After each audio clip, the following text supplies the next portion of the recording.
welcome to SecP Productions, and today will be the first video for my tutorial series where I bring you through certain ways of shooting and of course techniques that I pick up along the way to get the shots I do.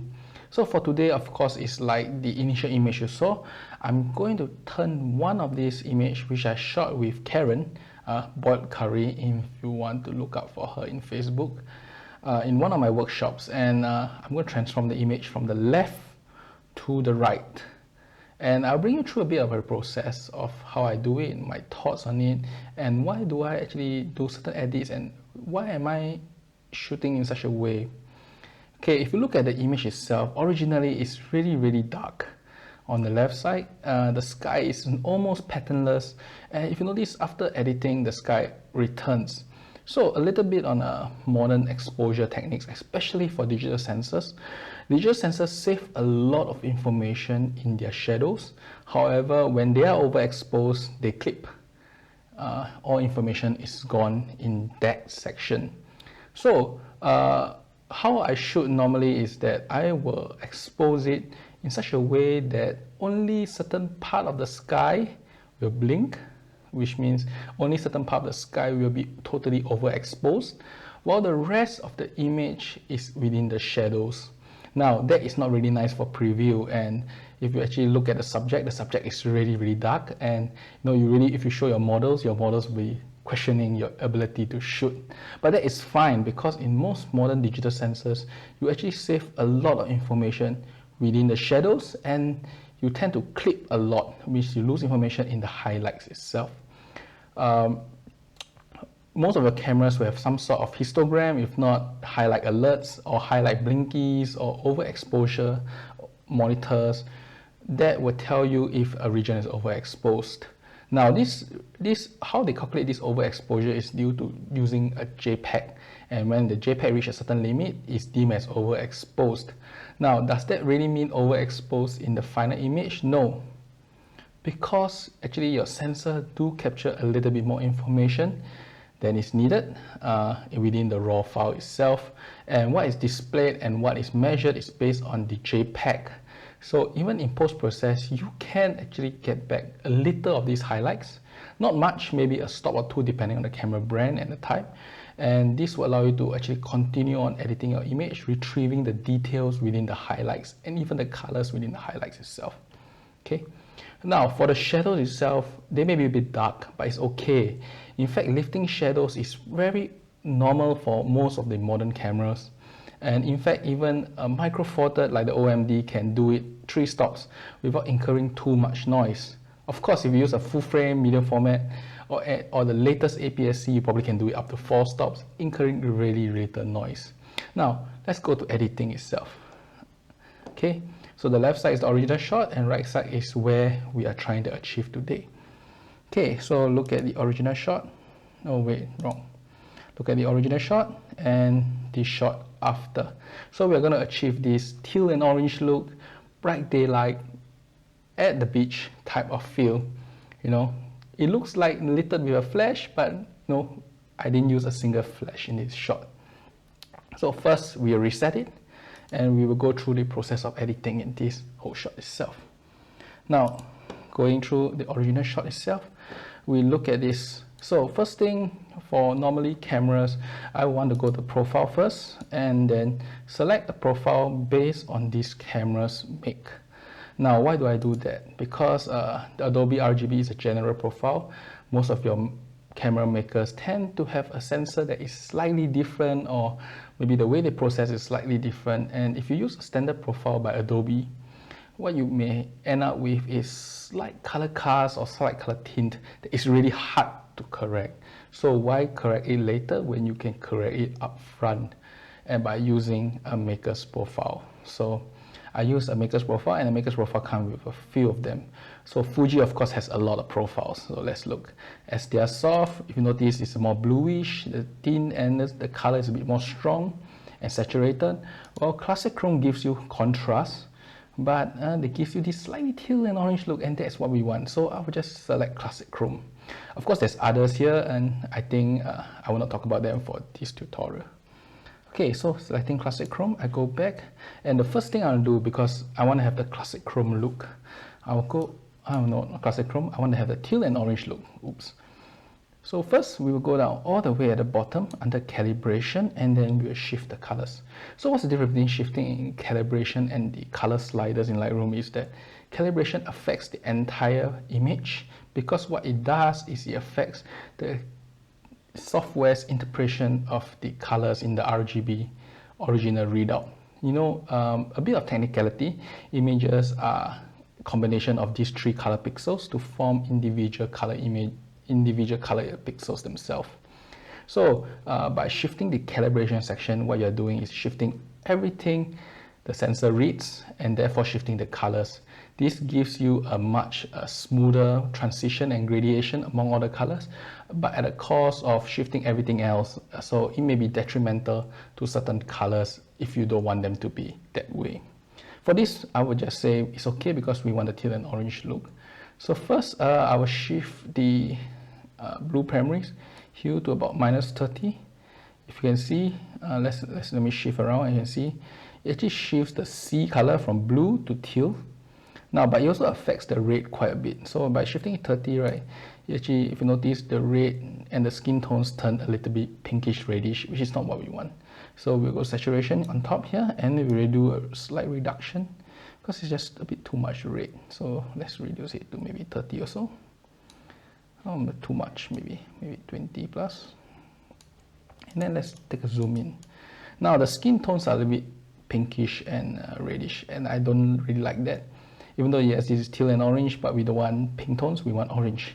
So right, we go to hue of the red primaries and shift it to the right a little bit. This bring back the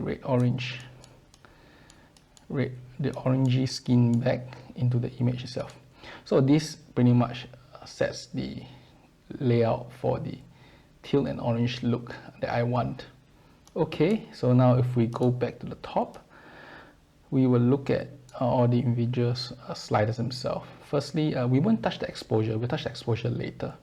First, I'll touch the highlights. So firstly, I want to, of course, obtain back all the details that have been lost, especially as I say, even though they clip and the image show is clipped, but it's not really truly clipped because that's the JPEG interpretation. So shifting the highlights here, if you notice, I will bring back all the details there is in the highlight region itself. Then I'll lift up the shadows, which is all the darker regions, and of course the main subject, Karen herself. So I will shift the shadows up, maybe to about 57. The problem with lifting shadows is that it may cause the image to be slightly washed out. And there's a few ways to solve it. You can, of course, shift the contrast around, right? But you know, shifting contrast also affects your highlights, which is not what we want for this shot. What we're going to do is, of course, first we reduce the whites a little because I just want a bit more detail in the highlights. Then we look at blacks, and that is where we get back the contrast. But the blacks will only affect the darker spectrum, not like contrast itself, which affects the entire image. So reduce the blacks, and then we get back a bit of contrast to this image itself. Good. So the top bars are done, and then we look at the next one is presence. Now for this shot, texture, clarity, and dehaze is not really needed to be modified. For other tutorials in the future, maybe I will teach you how I actually utilize them. But saturation, I would just want to lift it slightly more. Okay, now that's pretty much it. If you notice, this image is somewhere near there already. Okay, tone curves I will not be touching for this tutorial, I will touch in the future. So first we enter into this area, the hue, saturation, and luminance. First, there is still slight tint in the skin that is slightly reddish, so I may want to do more selective movement. Shift the orange a little bit, and maybe too much, just a little bit, right? Now her dress is originally red, so I tried to get back a little bit more red, maybe just minus 1 or -2. Pretty much, because shifting any more will affect the skins, which is not what I want. I think the skin tone is more important than the dress color itself for this shot. Okay, the next thing we want to do is get, of course, the intensity in the sky. Okay, so we can click this dot here. This will actually do very selective, and should I say that Lightroom will automatically select what is underneath the pointer, as the bars to shift. So in this case, it will be blue and aqua. So let me shift this. If you notice, the blue and aqua shifts a lot in the saturation. And then it gets back my nice tones for the sky and the sea. Okay, good. That's where we have. Okay, now we zoom in on the face again. We want the skin to be a bit bright, a bit brighter. So same thing, select the dot. This will affect the luminance, and Lightroom will determine what colors underneath and shift it accordingly. So I'll just shift the skin and shift it upwards. So normally for skins, they are in the orange, yellow and red, and occasionally in magenta. While every other spectrum here normally don't touch the skin tones unless you do some special color gel effects. Okay, so you can see that red and orange is pretty much all the skin tones there are in this image. And if you look up again, it looks pretty much okay already. Okay, so the thing about the sky is that even though just now we increased the saturation, it doesn't really give us the initial, very, very deep color effect because of two things. Firstly, the sky is very bright now. And secondly, of course, we have not selectively darkened and brightened certain areas. So first, let's deal with the overall sky look. As we know that sky is aqua and blue, we can just directly shift it here, or if not, take a pointer, put in the center of the screen and just shift it downwards. Oh, that's a little too much on the right side, so let's shift it up again. Okay, so now we have a pretty much nice sky, right? Okay, now we want to do a selective brightening now. The original image, if you have seen, is that the subject is a little bright. It's not so dark. This is a little bit too dark still. So we will do selective brightening, and we put around.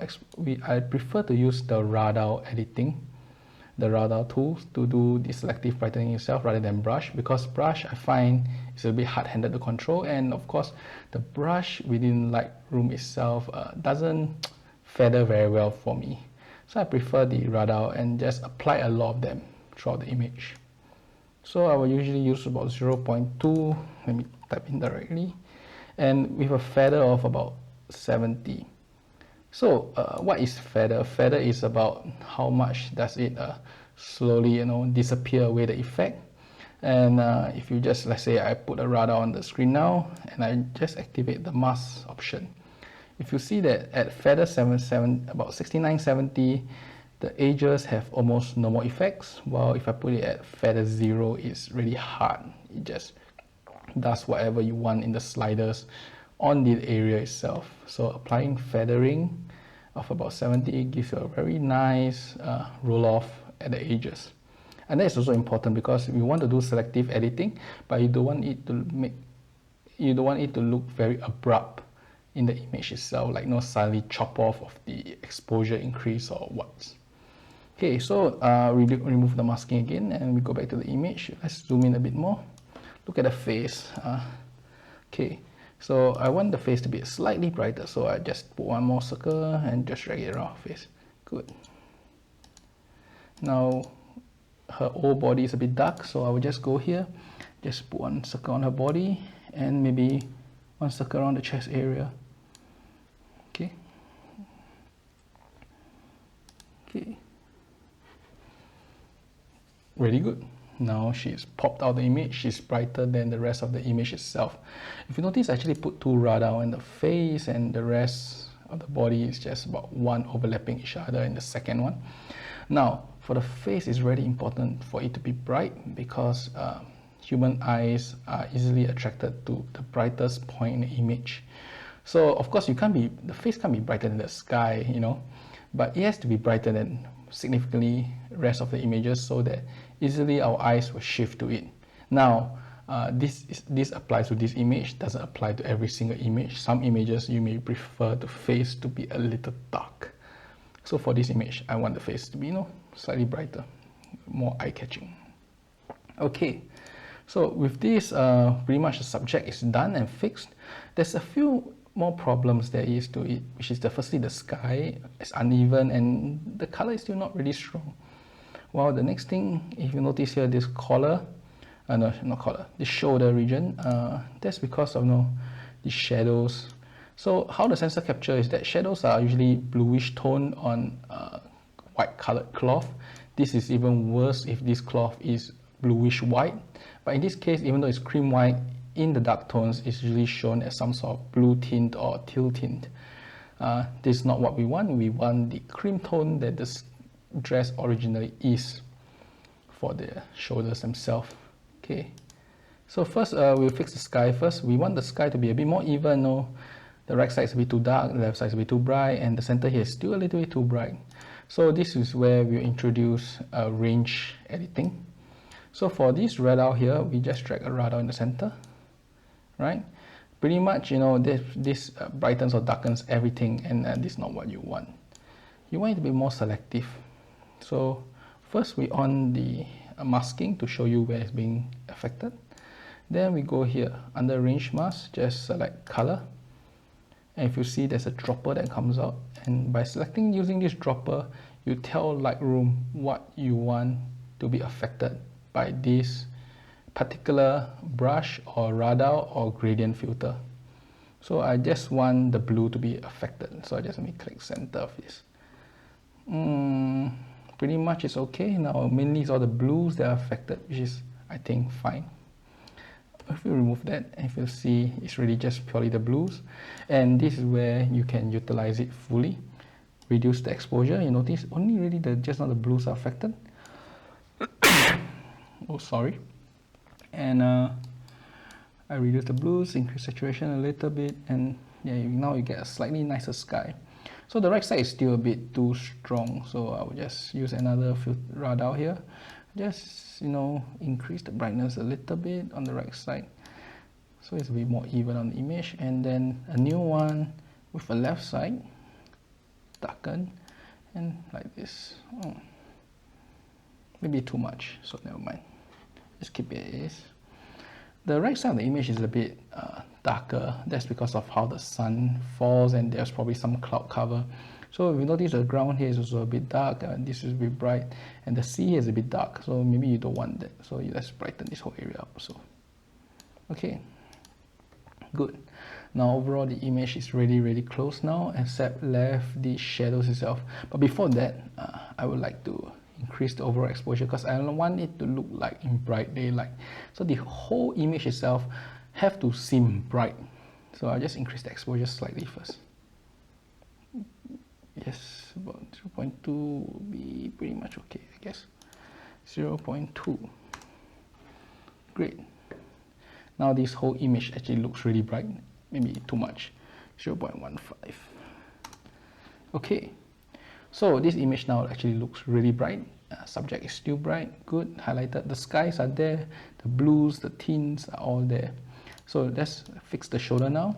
So same thing, for the shoulder we use the radar, and then we select one in the shoulders, activate mask to see where it's being affected, and same thing, we go to range, select color, and we select the region that is dark here.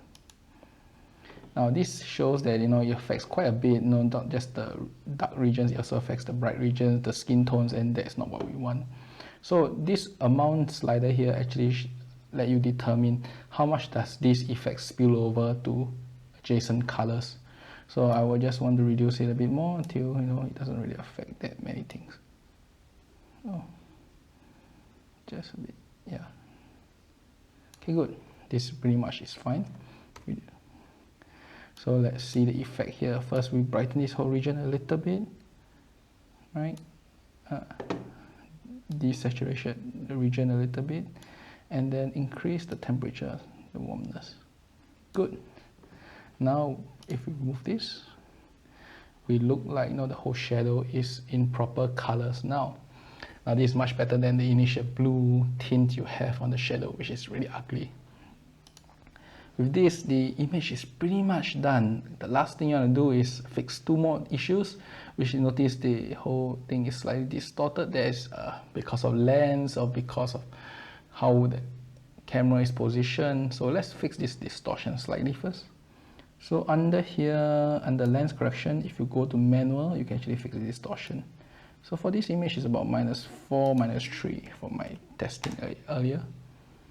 Okay. And the last thing we'll do is remove some of the ships. These two ships here are a little bit too big. Okay. So normally for clone stamping, which is this function here, spot remover for what they write here, I don't like to do it in Lightroom because it's really laggy. But if your computer is good enough, of course, good, by all means carry on. If not, you can actually do it in Photoshop. So let me do it in Lightroom now.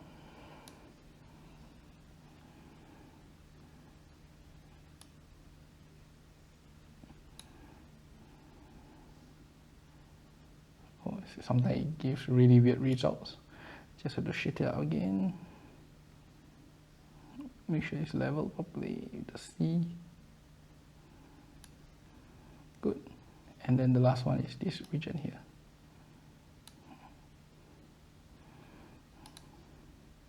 Good. Now overall this image is done. For the purpose of this tutorial, is okay.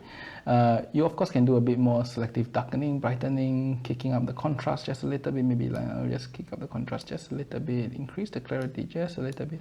But if not, it's after this point, it's pretty much based on your final output taste, and that is what you can do in Lightroom itself. Notice we haven't even touched Photoshop, which will do retouching of the model, retouching of the various small little elements within the image to give it a more polished look. Now, the most important thing of this tutorial, being the first tutorial, of course, is that what is there to take away from this whole lesson?